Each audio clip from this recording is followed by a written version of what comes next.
Sanibona, phinde nibikelele njengaleli thuba ngalomzuzu ngalelo horana namhlanje nangalesi sikhathi. Sibonga umdali wezulu nomhlaba osesilondolozile, esasigcinile, esasithandile, esasihlengile, esasivikelile, esasibiyelile, esasivusile nanamhlanje. Wasibusisa ngempilo nangalomzuzu. Savuka sakhuluma futhi, savuka sisezwa futhi, savuka sahamba futhi, savuka sakwazi ukwenza konke ngokuthando lakhe nangobele bakhe nangokwentando yakhe nangokomusa wakhe. Bantu bakaNkulunkulu uJehova umdali wezulu nomhlaba uhlezi fanelekile ukubongwa, uhlezi fanelekile ukubatshazwa, uhlezi fanelekile udumo, uhlezi fanelekile konke okuhle ngaso sonke isikhathi, ngokuba uyena odalile izulu nomhlaba, ngokuba uyena okwenza konke ngokobubele bakhe nangenkazimulo yakhe ngaso sonke isikhathi. UNkulunkulu uhlezi engcwele, uNkulunkulu uhlezi ebabazeka, uNkulunkulu uhlezi emuhle, uNkulunkulu uhlezi ewuthando, uNkulunkulu uhlezi intshisekelo eyinkazimulo, ekhazimula njalo uNkulunkulu obabazekayo. So ngalesi sikhathi, ngaleli thuba nje ngalomzuzu, thanda ukuthi bantu bakaNkulunkulu sihlezi njalo sikhumbuzana ngokuthi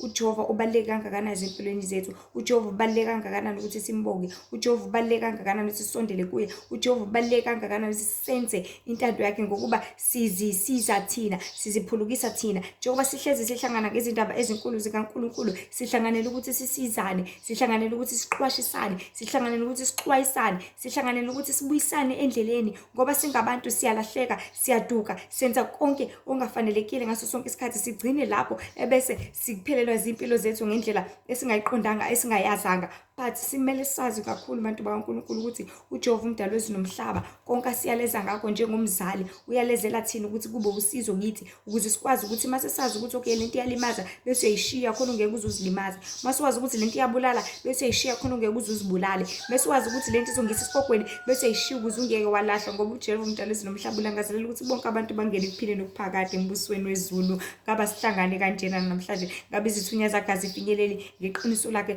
elifinyelela kubantwana bakhe, ngaba kasembuleli izinto ezinkulu kangaka, ngaba kasazisa imiyalezo emikhulu kangaka, ngaba kasitsheli konke kumele sikwazi nekumele sikwenze nekumele sigcine ngaso sonke isikhathi ngobubele bakhe nangothando lwakhe nangomusa wakhe. So bantu bakaNkulunkulu kumele hlezi sazi siqonda, sizibuyisele thina endleleni ngokusizwa uJehova umdali wezulu nomhlaba, ngokuba masihamba endleleni yokulunga sihamba sizisize thina. Abantu abaningi bake bangaqonda ukuthi ukuphila kwabo lapha emhlabeni baziphilela bona. Yabo njengoba u-understand ukuthi njengoba ngiyosebenza ngizisebenzela mina ukuze ngizuze, ukuze ngiphile, ukuze ngibe right, nasekuphileni if wenza intando kaNkulunkulu uyenzela wena, wenzela umfundisi, wenzela uma wakho, wenzela ukuthi mhlawumbe ingoba khonzela la ekhaya, wenzela ukuthi ngoba mhlawumbe ubaba umprofeti, ubaba umfundisi, ubaba usibanibani sengenzela yena. Cha, uzenzela wena ngoba ubaba wakhe ngangena ekhaya ezulwini wena usale ubhujiswe, uma wakhe ngangena ekhaya ezulwini because uhleze ekhuleke enxusela wena usale ubhujiswe. So bantu bakaNkulunkulu impilo yakho isezandleni zakho ngayo yonke indlela. Njengoba isezandleni zakho esikoleni ukuthi uphase, kumele kulincike kuwena ukuthi ufunda kangakanani, uzimisela kangakanani, ulalela kangakanani, futhi upractice kangakanani if kuyimath eyinkinga empilweni yakho. Njengoba wazi ukuthi njengoba usebenza lapha emsebenzini ukuze uthole imali, kuncike ekutheni ama-hours wakho uyawakhava yini, kuncike ekutheni uyamlalela yini ubasi methi namhlanje senze u-1 no-2 no-3, namhlanje kumele ukhave umsebenzi o-1 no-2 no-3. Kuncike ekulaleleni kwakho ukuthi uyalalela yini, ukwenza konke okufanelekile ukuthi ukwenze ngaso sonke isikhathi. Kuncike futhi nasekuthenini if wazi ukuthi ngiphila le mpilo, kumele ngisheshe ngivuke ekuseni, kumele ngisheshe ngigeze, kumele ngisheshe ngihambe, kumele ngisheshe ngenze ukuthi, kuncike ekutheni wena uzimisela kangakanani ekuthenini ukwenze lokho, ekuthenini ufinyelele lapho, ekuthenini ukwazi ukuzuza lokho othanda ukuzuza, ngoba akekho ozokwenzela, akekho ozokuphilela, akekho ozokufundela, akekho ozokuqinisekisa ukuthi yonke into ihamba kahle, akekho futhi nozokudlela, uyazidlela wena. Even ngisho ogulayo umlomo uthola ukuthi awusavuleki kodwa kumele ugcine ezidlele yena. Yikho elibele encenge kuthiwa kuncenge Nkosi yami, zama noma mahewu, zama noma yini, Nkosi yami iparish lakhe, kubala zonke lezi zinto because ekugcineni kosuku uzenzela wena. Kunzima kunjalo, kungelula kunjalo, but wena kumele uzenzele ekugcineni kosuku because wena obusisiwe ngaleli gumbi eliyithempeli lakho. Umlomo wakho ungowakho, amehlo akho angawakho, izandla zakho zingezakho. Omunye umuntu engaka-assist impela mhlawumbe akugeze, mhlawumbe uyagula noma aku-assiste ngezinto eziningi, but ekugcineni kosuku konke kulala kuwena, konke kuncika kuwena ukuthi wena wenzani, ukuthi wena ushisekela kangakanani, nokuthi wena uzimisele ngani. So singabantu lapha emhlabeni yonke into incika ekuzimiseleni kwethu, ukuthi thina sifuna ukufinyelela kuphi, thina sifuna ukufeza kuphi, thina sifuna ukwenza njani, sifuna ukuphila yiphi impilo, sifuna ukwenza ngayiphi indlela, sifuna ukufinyelela. Kodwa okubalekile uJehova umdali wezulu nomhlaba ahlanganisa ngakho isimemo esikhulu sasembusweni wezulu ukuthi bantu phendukani ngoba umbuso wezulu ususondele. Nihlengwa kuphi? Enkohlisweni egcwele lapha emhlabeni. ezonweni zonke, emangeni wonke. Kunona konke okubi okukhona lapha emhlabeni nihlenga ukukona konke. Nisindiswe uthi sengiyamamukela uJesu njengenkosi nomsindisi. Mase ususindisiwe usuke ususinde ekulahlweni. Not ukuthi khona ibandla elithiwa labasindisiwe, hayi ke shuthi lona cha. Ukusindiswa ukufana nomuntu ozothi sisengozini yemoto sibe u4 bashona bathathu kwasala oyedwa yena osindile. Ukusindiswa ilokho. Ukusindiswa ukuthi njengoba sisikhathini zokugcina isithi siqothe imbokodo nesisekelo ukuthi abantu abaningi bafele esonweni bafele khona bezofuna ukubhujiswa ngelinye ilanga bengeke befuna ukuphiliswa. Ngaleyo ndlela kwenzelwa kona ukuthi abantu bangalilinge bakwazi ukuthi bathole ukuphila. But uma usulitholile wena iqiniso, wakuthola wena ukukhanya, wakuthola wena konke kuzokusiza wena kusasa. Ngaleyo ndlela konke lokho osukutholile ukufumana kuzosindisa wena kufinyelelise ekuphileni okuphakade. Kuzosindisa wena kufinyelelise lapha uthanda ukuthi ufinyelele, because umphefumulo wakho uhlezi ukhala, uhlezi ungubula. Uhlezi ukhala, uhlezi udinga iqiniso. Uhlezi ukhala, uhlezi udinga umzali wayo. Ngoba umzali wakho uqotho, umzali wakho ngampela. Lalela ovela kuye nje ubuphefumulo ukhipha ufaka umoya, ucabanga ukuthi uvela kuphi? Uvela kuJehova umdali wezulu nomhlaba, uNkulunkulu. So umphefumulo wakho uhlezi ulangazelela la uvela khona kuNkulunkulu. So ngabe uyamnikeza yini uNkulunkulu? Ngabe uyasondela yini kuye njengomntwana ekhala kumzali? Ngabe uyancela yini uNkulunkulu? Because sicela abantu lapha emhlabeni. Ayikho umntwana osavavayo emncane enganceli. Usavava ngani? Udinga ukuncela ngaso sonke isikhathi. That is why amakhola kancane kancane kumele ufunde iBhayibheli lakho. Uncele, uncele. Usadinga ubisi, usalangazelela lincele. Udinga ukufunda each and every day. Usadinga usalangazelela, udinga ulalela every day intshumayelo. But mase usukhulile, usuka ilevel la ukhuluma khona noNkulunkulu, usufanele ukudla inyama, usufanele ukuthola izambulo, usufanele ukuthola izimfihlakalo, izinto ezinkulu bese uyazidlulisela kubantu ngoba usukhulile, usuthenjwe izulu. Usukhulile sekuyazeka manje ukuthi okay, uyakwazi okuhle nokubi. Yonke into oyenzayo uyenza uyazi uyibona. So bantu baNkulunkulu into ebalekile kumele siyazi siqonda ngaso sonke isikhathi ukuthi lapha emhlabeni sizele ukuzokwenza intando kaNkulunkulu. Lapha emhlabeni uzele uzokhothamela umdali wakho. Lapha emhlabeni awuvelanga walahlwa nje. Awuvelanga waqhuma etsheni. But uzele even uNkulunkulu hlezi eyitshala kakhulu, even when it comes to abazali. Hlase umuntu ayitshela ukuthi hawu Nkosi yami ngiphilela umzali wami, mina ngiphilela uma wami. Ayikho leyo nto. Wena mntwana awuphilele umzali wakho, nomzali wakho akaphilele wena. Umzali wakho, let's say nje uyi-single parent. Umzali wakho mefisa ukuthi ayoshada, engahamba yoshada usale wena. Either usala nogogo, usala nomkhulu, usala wedwa, akudokegala umzali wakho lelo. Ngoba uzizele impilo yakhe lapha emhlabeni. Nawe ezumntwana uphilela ukuthi ukhulu and then you take izinqumo zakho. Mawuthi decide uyoshada umshiye umzali. Mawuthi decide ukuthi ungashada ungamshiya umzali. Konke ukudecidayo ukudecida ngokukhula kwakho nangoku-understand nangokuqonda. Same as enkolweni, yazi uNkulunkulu ayitshala njengamanje le ndaba. Mangabe sisondela kuNkulunkulu sisuke sishada ngithi, sishada noKristu, simamukela njengenkosi nomsindisi. Kudinga ukuthi ushiye abazali, ushiye konke okusezweni. Ebese wenza njani? Ebese wenza intando kaNkulunkulu. Ngale nkathi usushiyile bonke abantu, washiya walahla zonke izinto, usuwenza intando kaNkulunkulu. Ilapho khona ke secaca ukuthi ngempela ushadile. Ngempela wazana noKristu. Siyabona ukugqoka kwakhe, siyabona ukukhuluma kwakhe, siyabona ukwenza kwakhe. Kuyacaca ngempela ukuthi wazana noNkosi. Kusawumshado. Njengoba usuke ushado, usuke esibongweni sakho uye kwesinye isibongo. Ushayela umthetho kuleso sibongo. NoKristu kuba kanjalo. Ukushayela umthetho ukuthi njengamanje usuzokwenza intando kaNkulunkulu. Njengamanje usuzokwenza 1 2 3. Njengamanje ukuthi ngeke usakwenza usuzophila kanje, ngeke usaphila kanje. So kuhlezi kulele kithi ukuthi sibounda nani. And abantu abaningi bathi bashadile noKristu kodwa izenzo zabo azisho njalo. Izenzo zabo ziyakuphika lokho. Bashada naye ngizothi bashada naye uhalf noma bashada naye bese beyafeba. Njengonkosikazi waHosea. Washada noHosea kodwa waqhubeka wabuyela emuva. Waqhubeka wabuyela kumasoka akhe. Eqhubeke landa abanye abantwana. Kumthwalise kanzima uHosea lokho. Okuyinto efanayo ethwalisa kanzima uJehova umdali wezulu nomhlaba.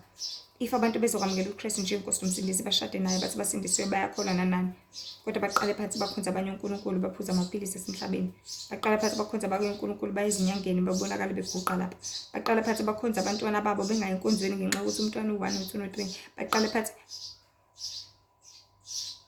I'm not saying ukuthi mhlasimpe awubhekene nesimo esibucayi komele ke manje ke cha, kubalulekile ukwenza okubalulekile nokuhle ngosuku olungcwele, but engikushoyo ukuthi awungakhethi umsebenzi ukudlula uNkulunkulu, awungakhethi izimo lapho umcimbi ukudlula uNkulunkulu, awungakhethi zonke izinto ezoqhelaniswa noNkulunkulu.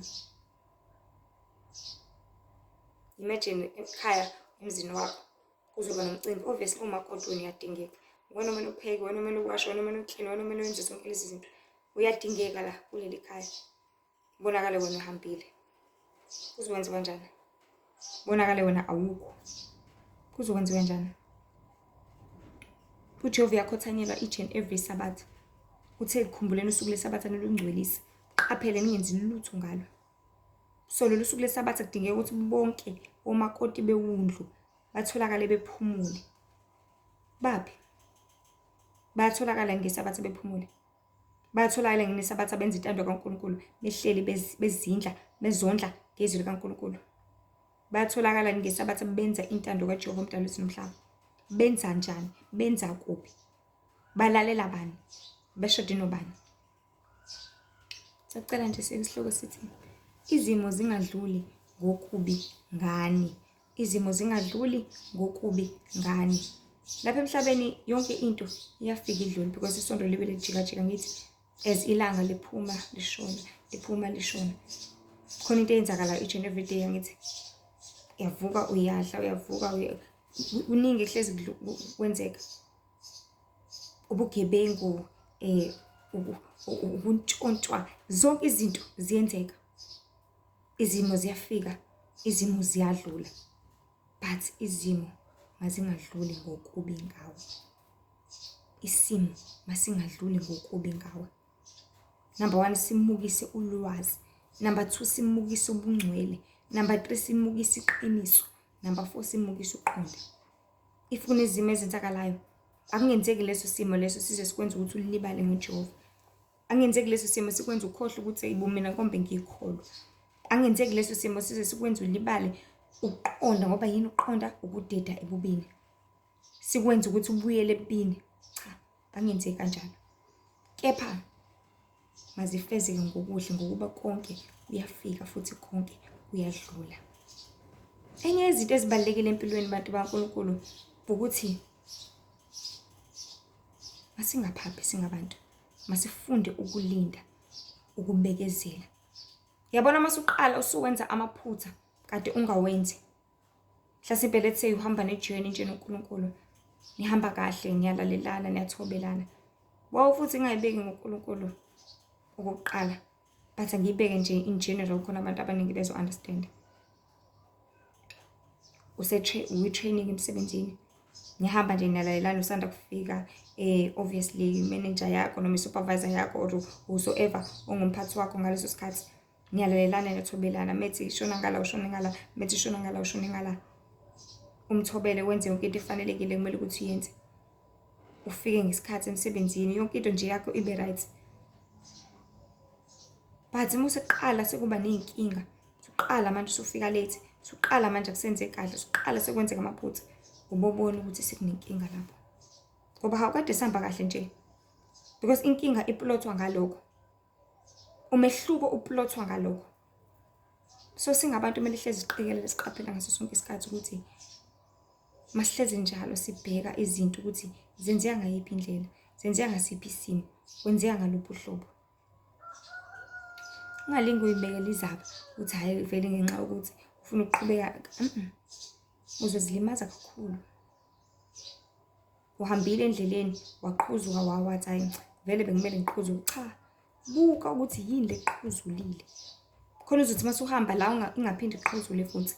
Ngoba mhlasimbe into ehlala la ehlalela ukuthi vele iqhuzule bonke abantu. Wena masubonile ukuthi yini leqhuzula eqhuzula bonke abantu, sekumele ukuthi uhambe ngenye indlela phela. Buka ukuthi yini lekwisile. ngoba zizokulimaza, zizokwenza yabo if uzolibela uyibuka nje izinto uyiyeka, zizokulimaza zonke lezi zinto, zizokwenza uforce ufuna ukuyenza ngenkani. Konke abantu baNkulunkulu kahle kahle lapha emhlabeni kumele kube lula, ngoba sinomzali, sinoJehova umdali wesinomhlaba, sinoNkulunkulu osithandayo, osinakekelayo ungakhohlwa yithi, ohlezi esibhekile, ohlezi sinakekela, ohlezi senzela konke. Yes, siyohlezi silwisa ngenxa yokuthi sithanda yena.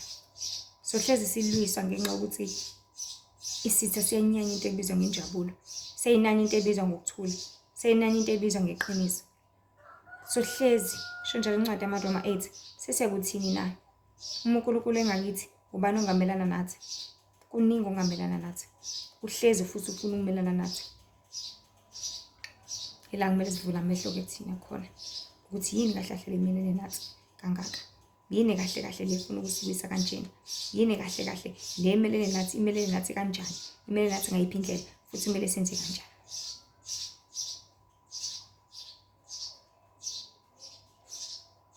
Kumele kube lula yonke into, kumele kube mnandi, kumele kukujabulise ngephaka, ayijabulise inyama yakho.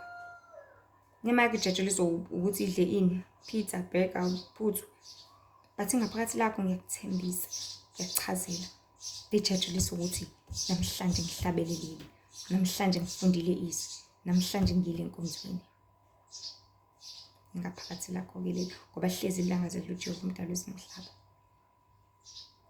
Konke kumele kukujabulise ukuze sikhandeke lesiya sithelo lesiya sikamoya esingukujabula.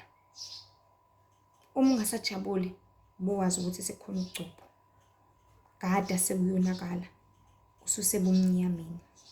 Masilalele futhi ngaso sonke isikhathi konke esiyaleza ngakho sikugcine sikwenze. Njengoba mathi left uthi left, methi right uthi right.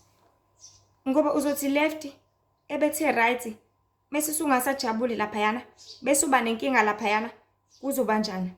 Uwena futhi uzogcina ukhala, uwena futhi uzogcina usosizini, uwena futhi uzogcina ungasajabuli, uwena futhi uzogcina ususenkingeni, uphinde futhi ukhale kuyena usimakade. But if ethe left, now wathi left, uzobona ukuthi awu mayazi kahle kahle yona into engiyidingayo lena, kahle kahle yona into engiyifunayo lena, kahle kahle hawuyazi. Isikhathi sihamba kakhulu abantu baNkulunkulu lapha emhlabeni, futhi kulezi ikhathi zokugcina sesiyashesha kakhulu ngendlela eyesabekayo, eyisimanga, futhi neyethusayo.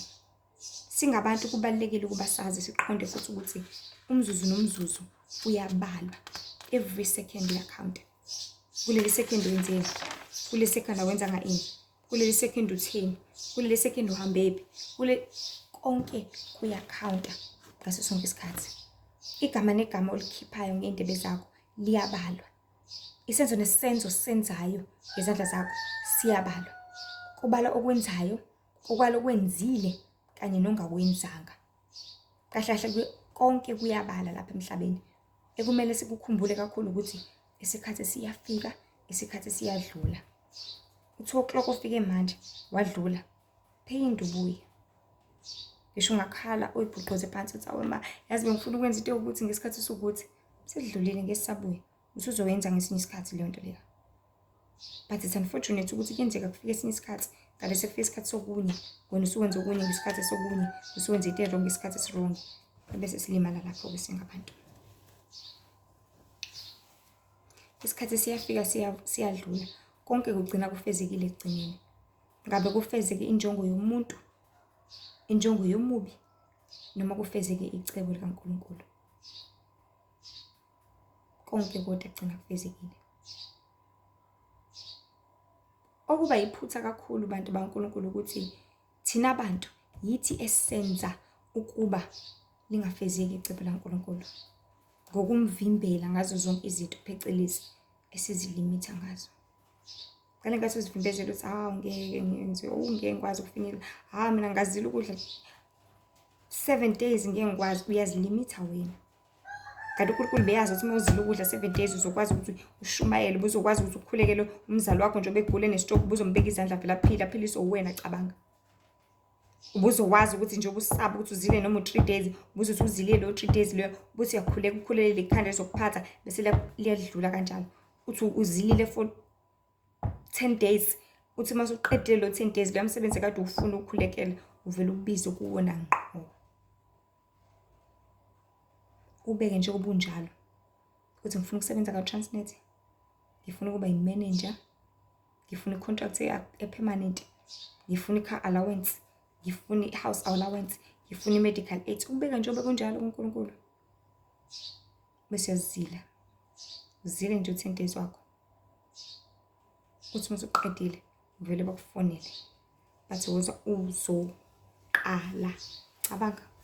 Ungabiza ngisho i-interview, kuthiwa uzoqala. So silimitha amandla akhe. Silimithe futhi uthando lwakhe. Siphinde silimithe izithembiso zakhe. Masingabi ngabanjalo abantu kaNkulunkulu. Ikakhulukazi bazalwane. Bazalwane. Ngokuba uNkulunkulu unjengomzali, uMoya oNgcwele unjengomngane. If ungumzalwane wazana noNkulunkulu, musuke umlimitha. Ungumnini mandla wonke. Ukwazi ukwenza konke. Icebo lakhe alivinjwa ilutho. Malingavinjwa nawo. uMoya oNgcwele unjengomngane. Kumele ngaso sonke isikhathi njalo sazi ukuthi nanoma ungayalezwa ngokuthile ungakwenzi ebese ubona impilo iqhubeka. Uthi utshele something enze ukuthi ubone impilo iqhubeka. Akusho ukuthi seku-right. It's like uzotshela umntwana akageze izitsha. Mengayigezanga kusho ukuthi manje mhlawumbe sekunombani ozoqhamuka ukumshaya. Ngoba umzali engakutshela into ukuthi yenze. Uma ungayenzanga kuyeke futhi. Omunye asukuma ayiwasheleni izitsha. Omunye asukuma azenzele yena itiye nje bethi lenze kwangalenza wena. Naka uNkulunkulu kukanjalo exactly. Akuyaleza uNkulunkulu enze 1 2 no 3. Ungakwenzi yena. And uNkulunkulu akasincengile phela. Uyasho ukuthi ngathuma ngisho amatshe, ngathuma ingenza ngisho utshani bukhulume. Ngisho ubutshani ngashumayela ivangeli kaNkulunkulu kubantwana baNkulunkulu la athanda ukuthi ufinyelele khona. Noma ubani noma yini noma kanjani ingamsebenzela uNkulunkulu. Ifuna unqaba ngezandla zakho, ifuna unqaba nenyawo zakho, ifuna unqaba neindebe zakho. Ifuna umlimit uthi uyakhola kodwa emsebenzi ingabonakali, kungacaci, ungayenzi intando kaNkulunkulu. Bona impilo iqhubeka ngaze kwenzeka ngalutho. Lokho akusho ukuthi akonakele. Lokho akusho futhi ukuthi akuzokwenzeka lutho. Kepha kubonakele ukuthi kahle kahle wena wenza kanjena uma ubhekene nalokho. Uma ubhekene nesimo esinje. Kuyacaca ukuthi kahle kahle lo uthanda ukuthi. Lo uthanda ujuice, masimnika ujuice uvela hlale phansi. Masimnika udrink uvela phathe ikhanda, masimnika ukuthi kuvele kube ukuthi. Ngoba silapha emhlabeni bantu kaNkulunkulu into engilesihlazo siyazi sihlalele ukuvivinywa ezintweni eziningi njengoba uqale uvivinyo wesilisa mengabe kushela wena wesifazane. Uqale nje ukushonese le nale ungamtshela ukuthi uyamvivinya. Because uzomtshela kanjani ukuthi hayi ngisakuthesta. Kahle nami ngiyakuthanda kodwa ngisakuthesta cha. Uzoyithulela nje. Uthi ngifuna ukubona ukuthi ungithanda ngempela yini. Umvivinyo ufuna ukubona ukuthi nangempela uzoqhubeka ubekezela. Uzoqhubeka atshengise uthando lakhe if kuyilona lona. Bese uyabona ukuthi hayi ukuthanda ngokuqiniso. Bese ugcina ukutholile lokho obufuna ukubona nokwazi ebese sithatha isinqumo ngokuphelele. NoJehova umdalo wesinomhlaba akakuvivinye nje njengomntwana wakhe mawuthi hayi nami sengifuna ukukholwa manje. Athi okay. Serious? Qaphela. Qala zikunethi. Qala ushawe ezimalini. Bonakala ukuthi uzothemba bani, uzokhuleka kubani. Ushawe ngezingane. Bonakala uzothemba bani, uzokhuleka kubani. Ushawe ngomndeni. Bonakala uzothemba bani, uzokhuleka kubani. Ushawe ngako konke. Bonakala ukuthi umthetho wakho wena uliphi side. So akwehlukela lutho wena kuNkulunkulu. Nakusiza futhi ngokunjalo. Bake basho laba seke benza ama rituals obumnyama ukuthi sithe siqale sikuvivinye nangempela ukuthi ufuna ukusebenzela sona yini ngezindlela eziningi nezahlukahlukene. Kanjalo nasemsebenzini uyakufaka kulento ephecelezi ibizwa ukuthi i-probation. Mengabe ucelile isicelo somsebenzi, qale nje ufake i-probation mhlasimpe i-probation phase yakho mhlasimpe izobe ifike lodwa noma ibe inyanga eyodwa noma izinyanga ezintathu, izinyanga ezinhlanu, izinyanga eziyisithupha, or unyaka wonke. Kuya ngale khampani ukuthi yona isebenza kanjani. Khona kuzobonakala ukuthi uzimisele kangakanani futhi ungakwazi yini nokumela umsebenzi. NakuNkulunkulu ngokunjalo abantu baNkulunkulu uyazivivinyela wena. Efuna ukubona ukuthi uma ungenamali uzoqhubeka umthande yini, uma ungenakudla uzocela kuyena yini, uzombabaza yini, qhubeka umdumise njalo. Uma ungenalutho nanoma usunakho futhi afuna ukubona ukuthi uzophika nakho yini, noma uzoqhubeka ufune yena ngaphezulu kwakho konke. Futhi-ke lapha emhlabeni into-ke ivivinywe kakhulu izithelo zakamoya ezingukulinda nokubekezela, ngoba akuyona into elula. Akuyona into ezovele ifike nje manje ngale ndlela yakho nangokuthanda kwakho. Akuyona yonke into emele ezoba kanjalo. Mase kufezekile konke ebese ziyakulandela-ke izithembiso. Mase usuprovile wacaciseleka uJehova uMdali wezomhlaba ukuthi ngampela uyangithanda ngampela umntwana wami. Ngampela umntwana wami umntwana wami. Ngampela uzimisele ukuthi kabe umntwana wami. Ebese-ke izibusiso zikulandela zikufica. Kuphela uma ulilalela nokulilalela izwi likaJehova, uqaphele ukwenza njengokusho kwakhe. Sho njalo incwadi kaDuteronomy 28. Ngakho-ke bantu baNkulunkulu, ngalo myalezo ngifisa ukuveza kakhulu ukuthi masiqaphele kwizinto esizenzayo, ezenzakalayo, ekumele sizenze, ekumele singazenzi, ekumele sizifezekise, ekumele siziqalekise, ukuthi lingathi lidlula leli hora, lidlula ungasayenzanga intando kaNkulunkulu. Singathi sidlula lesi sikhathi, sidlula ungasakwenzanga into ekumele ukuthi ukwenze, ngokuba aliphinde libuye. Okuzobuya ukuthi ngoba vele, because into uma sisidlulile athi umuntu ayivele ngoba nakuse kusabalekile sisakhona isidingo. Ngavumeli lo mqondo loyo ukuthi utshale emqondweni yakho nasenhlizweni yakho, because uma uhamba ngovele akusenzekanga, angiphinde ngakwenzi, uze ngokuya kujwayeleke, uze uyeke impela okuyinto amakholwa njengamanje alwiswa ngayo ubumnyama. Bulwele ukuthi angabikho ubiza igama likaJehova, angabikho okhandlekela izulu, angabikho olalela uNkulunkulu nothumekayo. Yikho kuliwa ngazo zonke izinto ezandayo njengamanje. Salibona indlela uthando sengasekho ngayo kubantu, nentshisekelo yokufuna uJehova uMdali wezomhlaba, nentshisekelo yokumkhandlekela, nentshisekelo yokwenza intando yakhe. Njengamanje yonke into isiqhubisa abantu isikhathi ukuze banganaki, ukuze balibale ukukhohlwa, ukuze bakhathale. Umuntu abebhizi kakhulu ngomsebenzi azakhathale, angavumi nokuthi akhuleke. Abebhizi kakhulu ukuthi azakhathale, angavumi nokuthi aye enkonzweni. Abebhizi kakhulu, kuningi abantu baNkulunkulu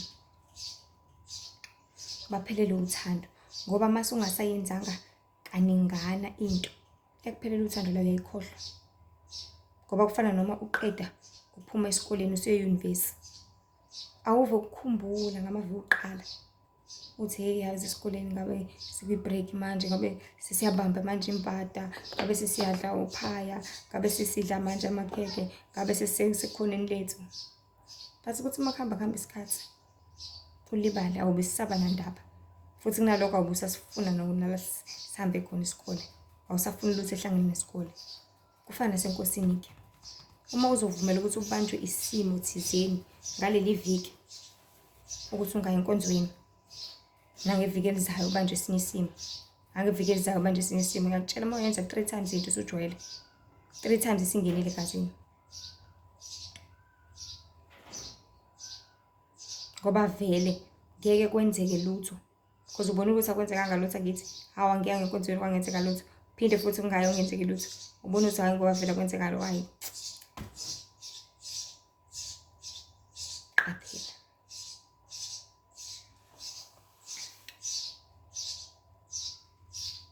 Kanti uyothi usuphelele uthando, uNkulunkulu ayibophe khona lapha inhliziyo yakho. Ngesingisi bathi phecelezi ayisile, because njengamanje uNkulunkulu uyazibopha izinhliziyo zabantu, uyazisila ukuthi uyawe wena ukhethani, ibophele lapha inhliziyo yakho. Uyawe wena ukhetha ukhetha ukholo, ukhetha ubophele khona lapha. Alright wena Because bakhishwa ngisho abantu ey'nkundleni abadlalayo bakhishwe baphuma lahleke sisakazeke lapha. And unyaka esiyakuwona kuzoba nzima kakhulu emhlabeni. Kuzocaca ukuthi abantu bakhetheni kulo nyaka esisuka kuwona.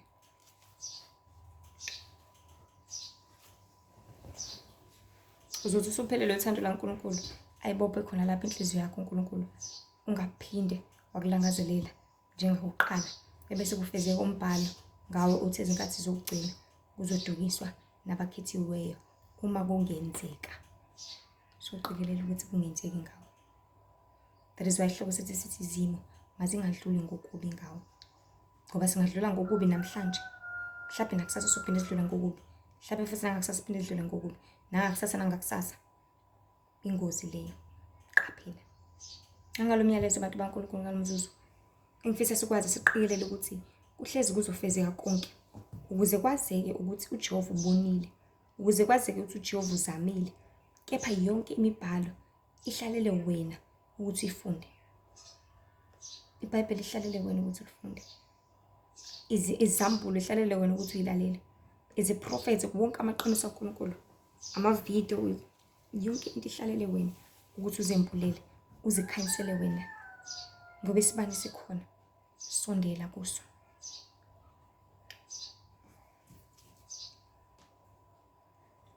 Maseqilele kuhlezi kuzofezeka konke. Ukuze kwaze ukuthi uJehova ubonile. Kwaze ukuthi uJehova uzamile. Ngoba uNkulunkulu uhlezi ezama yazi. Kepha yonke imibhalo ihlalele ukuthi uyifunde. Iziprofethi izambulo zihlalele ukuthi uzilalele. Khona uzokhetha eyakho indlela. Ngokuba zimbili.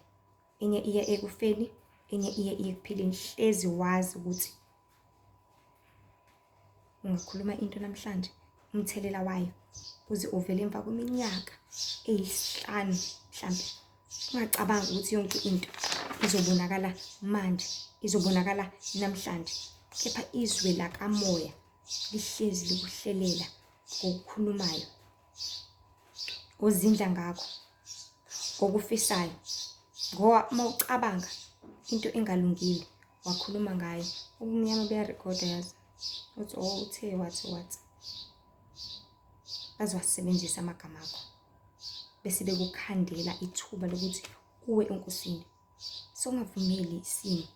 Yabo ngale kathi zidlula isimo uthi hayi ngoba yabona nje native Zulu ngeke ngize ngikwazi ukushumayela.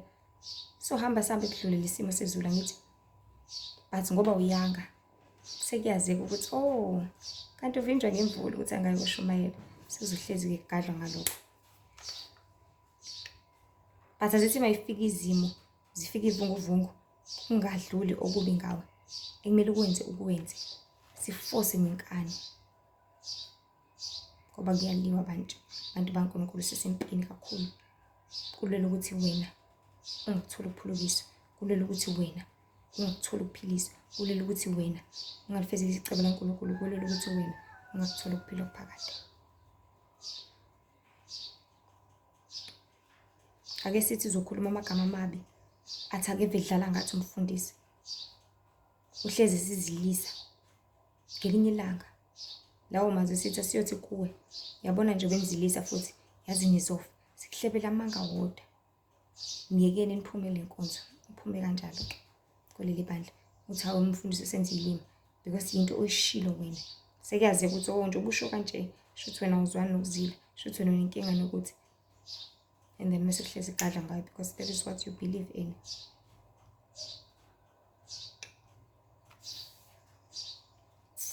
Izulu nalo liyazibona izifiso zakho. Ukuthi uyafisa ukuqonda ukuthi nokuthi. Ukuthi uyafisa ukwazi ukuthi nokuthi. Ukuthi uyafisa ukwenzela uNkulunkulu ukuthi nokuthi. Bese liyakwamkelisa lokho ngesikhathi esifanele. Umbuzo ukuthi uyakubona yini lokho masekufinile. Kuphela uswele ukuswele. Kufana nomuntu ohlezi kwi-wheelchair abantu baNkulunkulu. Phecelezi kwi-wheelchair. Athi uyafisa ukuya emanzini ukuyobhabhadiswa. uNkulunkulu angenza onemoto angathinta enhliziyo yonemoto. Athi ayilungile ngizokuthatha sambini. Asambeni senkosini. Asambeni siyokubhabhadisa. Bambhabhadise kalula kanjalo. Because yena uyizibukela phansi ngithi ngihlelo wheelchair. Ngiyongena kanjani emanzini? Ngiyofika kanjani emfuleni? Ngiyokwenza kanjani? Angikwazi uma ngakwazi nokuhamba ngiyofinyelela kanjani kwayisetekisini? Bese imoto ithi qathatha egcekeni, ngithathe ikubeke. So uNkulunkulu wabona ukukhandleleka kwakho nezifiso zakho bese yakwamukelisa ngokufisa kwakho. Abantu baNkulunkulu masikhandlekele iqiniso, silangazelele umbuso wezulu kuseyithuba. Ngakho-ke masibuyeleni enkosini ngokuphenduka ngokuphelele.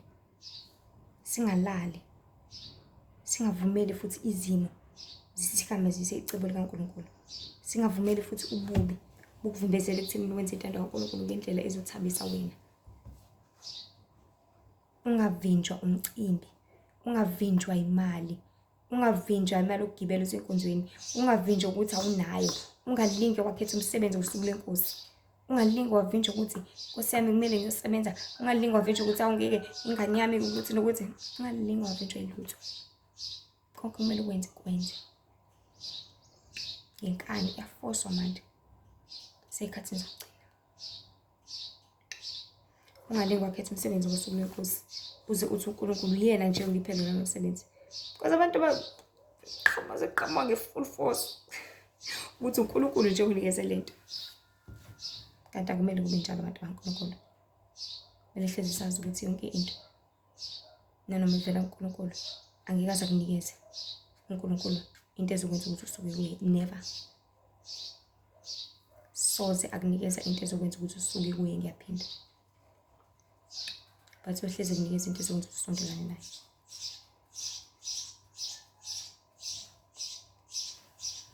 So enza isiqinisekiso sokuthi uyakufezekisa konke okwethembisile ngokuba kukhulu obekelwe kona ngaphambili.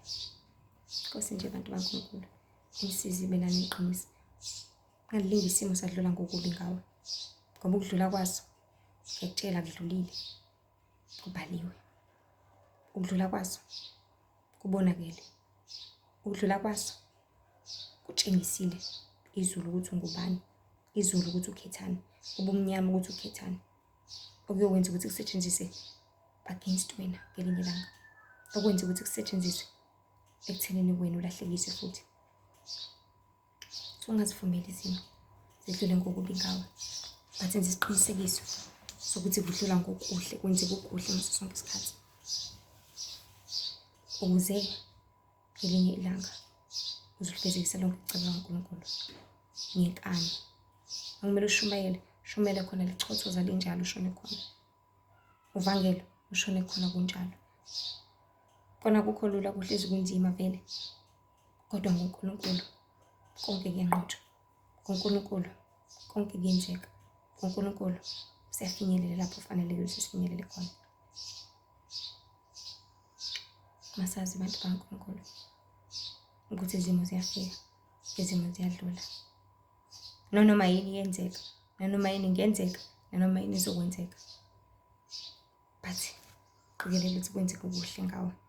Qikelela ukuthi kwenzeke okufanelekile ngawe. Qikelela ukuthi kube neqiniso ngawe. Qikelela ukuthi kube nokuphila ngawe okuyintando kaNkulunkulu. Ngoba uJehova umdali wezulu nomhlaba usibekele lapha emhlabeni, esibekele ukuthi sizokwenza intando yakhe. Usibekele ukuthi sizosiza abantu abalambile, sabelane, sisizane. Usibekele ukuthi sizothandana singabantu, sibumbane sakhe ekhaya lasezulwini. Usibekele ukuthi sizoshumayezana, sisizane lapho umuntu engaqondi aqondise omunye, because sonke sakhe izindlu zethu angithi omunye yakhe sawukuthi, omunye yakhe sawukuthi. Lo sependa asize lo munye usaxovuta ukuthi engcono uxove kanje kuzokusiza, ngcono iblock sakho libeke kanje khona lizoma kahle, yazi buka liketshile.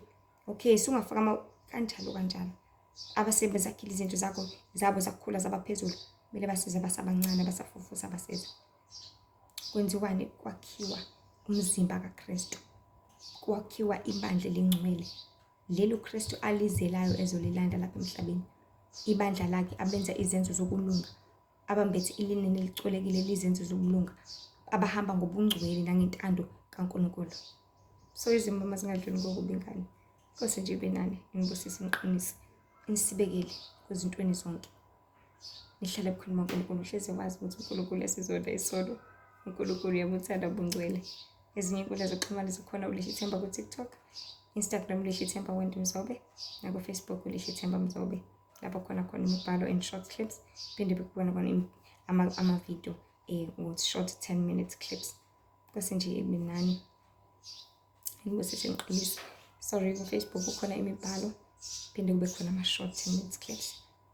Ngiqinise nisibekele ezintweni zonke. Ngingavumeli izimo zidlule ngokubi ngawo.